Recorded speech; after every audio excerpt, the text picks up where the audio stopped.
Welcome to a new series called Dino Guides, where we will be exploring in detail every single creature Ark Survival Ascended has to offer, all the way from A to Y. So let's begin. Today we're going to be talking about the Achatina, a snail-like creature that was introduced to us in Ark Survival Evolved's Update 2.5.2. Now, roughly said, the Achatina has some interesting qualities, but it's not really clear to me what Wildcard intended it to be.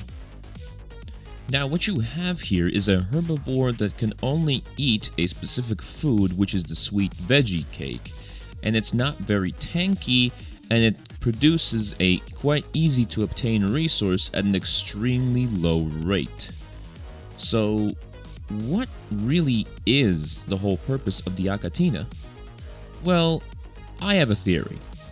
So on update 2.5.2.7, the Achatina received a buff with 55% explosion resistance and 65% fire resistance, that also stacking with its already previous 66% damage resistance to all coming damage when directed at its shell, while being nerfed back down at update 2.5.2.8, down from 55% explosive resistance to 40%.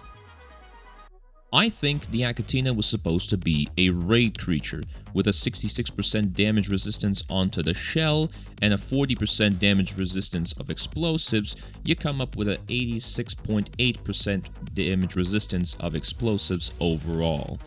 I'm thinking you strap some C4 to the side and send this creature into a crouch area and hope for the best and blow up a death wall or something inside of a PvP scenario.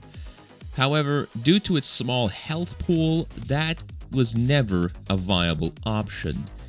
Now, in Ark Survival Ascended, however, a breeding has been enabled on the Achatina, so I think there is going to be a new meta in town. So taming an Achatina is fairly simple. You grab your torpor method of choice, most preferably a long neck, because a crossbow might end up to be too lethal for it. You knock it out, give it a few veggie cakes, it might take a while, so grab a seat, and bam, you got yourself a war snail. So that concludes this episode of the Dino Guides. Thank you guys so much for watching, and next episode we're going to be taking a look at the Allosaurus.